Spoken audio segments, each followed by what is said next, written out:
Canal Abelhas do Bioma Caatinga, sou Gilvan, estou aqui para conversar um pouquinho com vocês. E o tutorial desse vídeo vai ser resposta. Peço para você que está chegando aqui, assine o canal, você que está chegando pela primeira vez. Grato a todos os assinantes, aqueles que também cooperam no intuito de compartilhar os nossos vídeos. E deixar lá nos comentários, faça também, sempre respondo na medida do possível. E peço também para você que chega aqui pela primeira vez, assistir até o final, isso é importante. Hoje o quadro, o nosso tutorial vai ser respostas. Gente, eu nunca disse que sou especialista em abelhas. Vou começar logo dando essa resposta para vocês. Não, eu não sou especialista em abelhas. Agora eu terei uma imensa vergonha, ficaria muito triste, vergonha, mas vergonha é quem tem, não é todo mundo. Isso ainda é comprado em farmácia, supermercado, posto de gasolina, entre outros tipos de estabelecimentos. E fiquei falar um monte de besteira que eu vejo ter pessoas falando aí na televisão quando aparece. Então não sei quando essas pessoas aprenderem, o que é que elas aprenderam, o que é que elas entendem de abelha. Então eu nunca disse para ninguém, quem quer que seja, que eu sou especialista em abelha. Na verdade eu entendo um pouco, leio muito. Mas começando aqui, ó, aqui tem um print. Esse print aqui é um livro que eu vou reler. É o livro The Bees of the World, que é do Charles Duchamp, foi o maior entomologista. Gente, quem é entomologista? Entomologista é aquele que é o estudo dos insetos. No caso de abelhas. Ele era norte-americano, foi professor da Universidade de Kansas e morreu mais recentemente, com 90 e poucos anos. Foi um grande cientista, tá? Outra coisa, eu nunca depredei, dando a resposta, a caixa de camadas. Essa questão aí de ímpar, isso aí é uma denominação dada por esses doidões aí, esses malucos do Zap Zap, esse pessoal que fica aí no dia a dia de redes sociais, Facebook, sei lá, Instagram, Twitter, mais ou menos por aí. A caixa eu respeito demais, foi um grande criador. Agora, o que eu te disse no passado, eu não tenho uma vírgula. A caixa não tem vedação, tanto que eu vou dar essa resposta dizendo sobre por que o Gonzaga, um cientista, um pesquisador, estudou dois tipos de mandaçaia, a mandaçaia chamada MQA e a outra MQQ. Tem lá o documento, foi publicado na Acta Biológica da Universidade Federal, na base da Universidade Federal do Paraná, em 1998, vai para 25 anos, e já foi esse estudo foi citado em muitos locais, no qual ele encontrou 1,6 kg de barro média anual por colônia. Isso é um absurdo. A abelha leva isso tudo. Eu não tenho aqui, né, se eu tirar todos ali a parte do acesso, chamado túnel das minhas abelhas, eu não vou tirar essa quantidade em cento e tantas, quase 200 abelhas. Não tiro colônias. Então mostra, isso é uma falta de vedação. Outra coisa, ela retém tanto que retém agora, tem que dizer que estão tirando o objetivo do Portugal Araújo, todo mundo sabe, só se for o cara que não consegue analisar nada, só olhar, claro, muita gente olha as coisas e não entende porque elas existem, porque elas estão daquele jeito ali, foi pegar lá, a caixa ela tem um fundo solto, lembrando a caixa Langstroth também que não é fundo preso, só nós brasileiros prendemos para a apicultura migratória, mas a caixa Langstroth é uma caixa solta, ela é uma caixa formada por 5 peças. As peças são essas: um fundo solto, um anel, que é chamado também, pode ser, ele foi chamado de camada, mas pode ser chamado de módulo, e também, o que mais? Um sobreninho, que é outro anel, onde tem divisórias, parcial, não é total, e uma melgueira, e uma tampa solta, tudo isso solta. A base dele foi o que? Foi as abelhas do gênero Apis, porém não é funcional, e digo por quê? Porque as abelhas Apis, elas propilizam, tanto que a gente, quem é apicultor, sabe disso, só chega lá, tem uma caixa solta, tem a abelha ali, a tampa solta em cima, ela propiliza tudo, não entra mais, não sai nada dali. A mesma coisa é quando você bota uma melgueira, 2 melgueiras, mas isso não é funcional. Já disse aqui e repito, não serve para você pegar algo que é de uma abelha transpor, de um organismo vivo transpor para outro. Alguns têm semelhança. Esse nome, essa questão dessa caixa de chamar ímpar é por conta da pesquisa, da orientação que fez o Portugal Araújo no intervalo de 1975 e 1979, quando ele estava lá no Instituto Nacional de Pesquisa da Amazônia. E tem esse livro aqui, é feito pesquisador, não é feito, claro que aqui tem as pessoas aqui que são leigos, são apenas que foram consultados, fizeram apenas algumas falas, mas aqui a maioria que estão aqui são pessoas pesquisadoras. Jamais eles vão chamar de ímpar, porque não existe essa caixa. É uma denominação, como eu falei, é a mesma coisa de você chamar isso aqui de, sei lá, de estojo, chamar isso aqui de Bíblia, dá o seu nome você quer, você dá o que você quer. Então tiro nenhuma vírgula do que eu falei, a caixa, o pensamento dele foi o melhor possível, foi, mas tem essa problemática. A resposta: eu nunca falei para vocês que tem genética boa. Nunca falei para quem quer que seja. Genética boa é qualquer genética. Qualquer bicho, genética boa. Hoje eu estava discutindo com um indivíduo sobre a questão de vacina feita com as chamadas vacinas com ácido nucleico. Vacina usada principalmente o RNA. Isso foi uma descoberta, um estudo feito, na verdade, do RNA lá há uns 20 e tantos anos. Acho que ainda no milênio passado, tá? No século XX, lá final do século XX. Foi uma francesa que fez. E, na verdade, todo bicho, a genética é ótima. Agora, dentro do bicho, dentro da espécie, pode ser que haja falha genética. Isso é fato. Outra coisa, nunca disse para vocês que você criar algumas abelhas, nunca disse para ninguém, vai dar consanguinidade. Existe. O genético pode acontecer em qualquer momento, mas existe uma coisa interessante, que é evitar casamentos muito próximos, um parentesco próximo, e também quem cria animais, o cruzamento de animais muito próximos, porque há um risco de erro genético. Por quê? Porque se, no caso, se existir gene recessivo, até sem ser recessivo, mas normalmente é recessivo. Quando eles cruzarem, eles vão, na verdade, refletir um problema genético. Isso é comum. Então, fique claro aqui para todos. Tá? E tem uma outra coisa aqui que me intriga muito. Eu leio muito. Ó, tem aqui 2 livros. Tem esse livro aqui, que é um livro sobre a abelha também. Eu vou ler em inglês. Leia os artigos, agora leia sabendo interpretar, porque tem gente aí que não está lendo, não está sabendo interpretar. Eu não só tenho esse livro, não, tenho o livro físico, que é esse aqui, esse processo aqui, eu tenho vários. Esse livro aqui eu li ele em menos de 36 horas. Eu comprei esse livro pela internet, o livro chegou aqui, comprei diretamente na editora, ele não é disponível. Tem outra série dessa, pessoal, isso aqui é o pessoal, a série, isso aqui é o série Meliponicultura 09, mas eu li porque tem uma série de coisas aqui. Muito pelo contrário, eu sempre respeitei os cientistas. Eu estou falando de cientista, não estou falando de pseudocientista, não estou falando da pseudociência, que isso existe. Inclusive tem uma, para quem tiver curiosidade, existe uma série na Netflix, quem tiver assinante, fala sobre a falsociência, sobre os crimes cometidos pelos ditos cientistas. Existem. Agora, cuidado, não é todo mundo que faz isso não. Tem cientistas de renome. Inclusive apareceu há pouco tempo, acho que uns 3, 4 anos, não lembro direito, o maior falsificador de artigo científico, que era um professor da Universidade Federal do Mato Grosso. Isso é fato, está lá, vocês pesquisam, não vou aqui, não interessa, isso aí é uma coisa de polícia, mas entendendo. Saiba interpretar, eu sempre falei bem dos bons cientistas, eu admiro uma gama enorme de bons cientistas. Agora, pseudocientista não, esses aí eu não quero nem papo. Quando alguém me pergunta, eu desconverso. Eu desconverso porque eu sei que é um indivíduo que só fala besteira.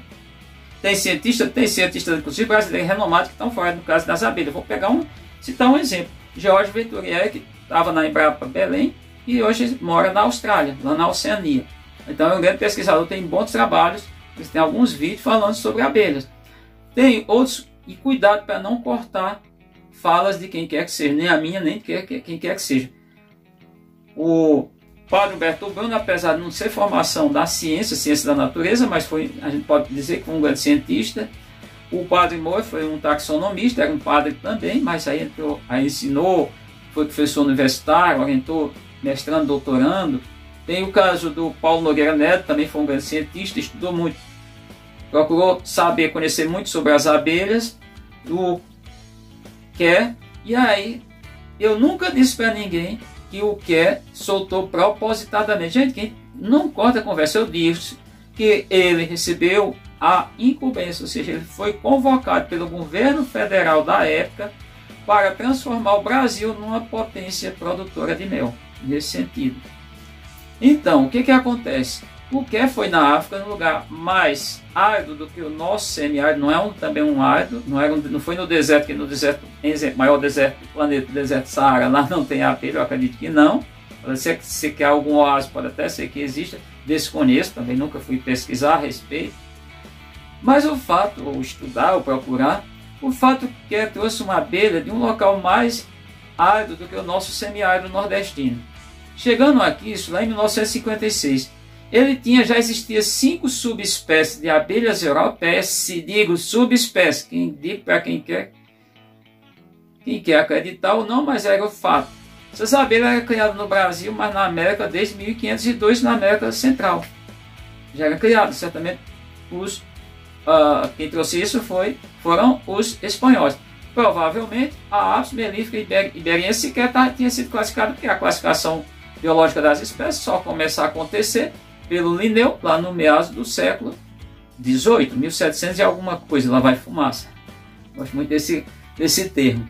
Então, o que aconteceu? Quer receber essa incumbência que o Brasil produzia 2.000 toneladas de mel por ano, até então, com essas abelhas europeias, que produzia pouco. São abelhas mansas, no entanto, são. Vem que eu estou postando alguns vídeos aí no Zap, vídeo principalmente do Instagram, que são alguns cortes, mas o fato é que a pessoal com abelha, tem acho que eu já postei uma mulher que estava grávida, que cria abelha lá no Canadá, e no qual ela estava grávida com o abdômen bem grande e ela com cheia de abelhas ali. Faz aquilo ali com aquela abelha. Quer eu trazer para cá? Ele estava com posse de 5 abelhas europeias, 5 espécies, pode ser chamada de raças. E aí o que ele fez? Ele fecundou, ele cruzou essas rainhas. Rainha de quem? A rainha que ele trouxe da Apis mellifera scutellata, uma subespécie africana. E aí ao trazer para cá, ao cruzar, ele estava controlando. Ele tinha essas abelhas, formou rainha. Tem várias conversas, eu não tenho nada, não peguei nada oficial, não tenho um documento, já procurei, já pedi a muita gente. Acredito que nem exista, se existir, está muito bem guardado. Mas quantas princesas trouxe da África, da Apis mellifera scutellata? Uns dizem 245, outros 250, outros dizem que só foram 200. O fato que alguns dizem que foram 49 que ele conseguiu êxito, outros dizem que só foram 29. O fato é que tinha uma quantidade, essa quantidade era controlada, era um experimento que ele estava fazendo, ele estava em fase de estudos, no qual ele sabia que tinha cruzado, por exemplo, uma princesa da Apis mellifera scutellata com a Apis mellifera, por exemplo, Apis mellifera mellifera. Outra caixa, em outro ambiente, ele tinha. Isso era lá em Rio Claro, interior de São Paulo, que tem um Rio Claro no Rio de Janeiro, também, no sul fluminense. Ele sabia que aquela ali era a Apis mellifera caucásica cruzada com a Apis mellifera scutellata. Ele tinha esse conteúdo, a Apis mellifera iberiense cruzada com a Apis mellifera scutellata. O fato é que dizem, e quem falou isso é um professor que eu estou muito crente que foi de fato esse fato. Chega um cara, vê as abelhas, ficou com pena porque ali só passava, estava reduzido no acesso das abelhas ao alvado, só passava abelhas operárias. Ele foi e tirou a tela que limitava a passagem de zangões e também de princesas, e aí as abelhas ganharam o mundo. E esse fato ocorreu, esse episódio, no ano de 1956. Em 1960 as abelhas basicamente já tinham dominado o território brasileiro. Já estava em Mossoró, no Rio Grande do Norte, já estava na região norte do país, e aí foi um pulo. Em 1985 ela tinha dominado todo o continente, chegado na América do Norte, a ponto de pensar que junto ao tem o chamado Canal do Panamá, que é mais estreito entre os dois oceanos, Atlântico e Pacífico, era preciso fazer uma barreira física para impedir a passagem das abelhas. Claro que sei que barreira física eles iam fazer.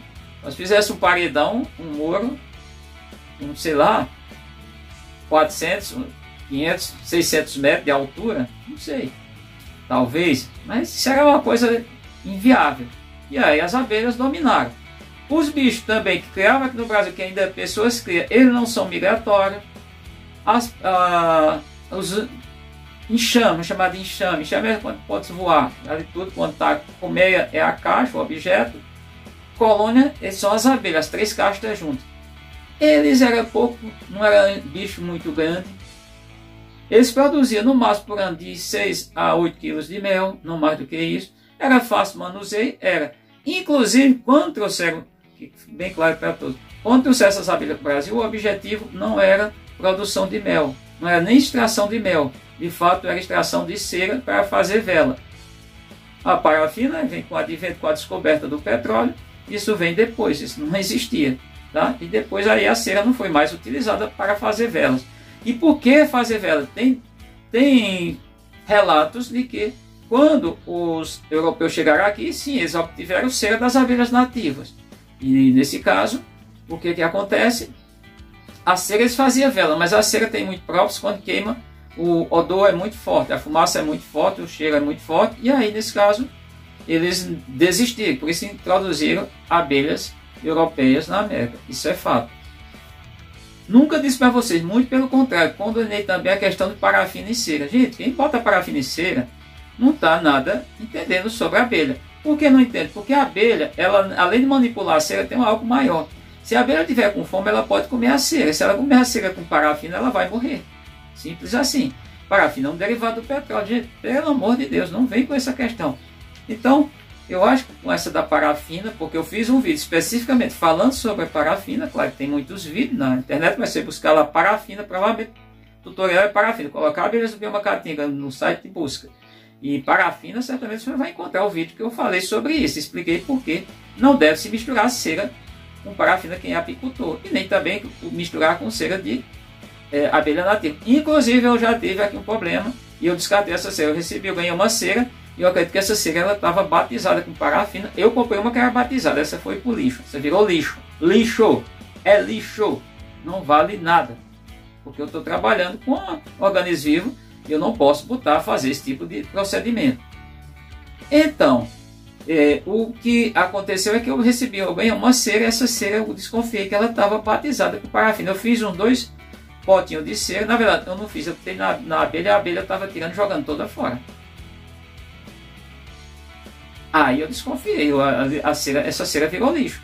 A cera também tinha um aspecto que tinha pouco cheiro, que cheiro do material das abelhas é muito, para quem lida com eles no dia a dia, conhece. O cheiro da ápice, todo você conhece, o veneno da ápice, o cheiro dela, o hormônio de alarme, conhece da abelha, conhece o cheiro quando abre a caixa, aquele cheiro específico, o cheiro da cera, o cheiro do pólen, o cheiro do mel, claro, tem diferentes tipos de pólen nesse caso, mas o cheiro das abelhas, se você pegar uma mandaçaia é diferente, pegar uma cupira, ou seja, qualquer espécie de abelha, para quem conhece, quem lida com a espécie, sabe qual é o cheiro desse bicho. Então é isso. Queria dizer para vocês que essas invenções, não sei de onde vocês tiraram, porque vem os comentários absurdos.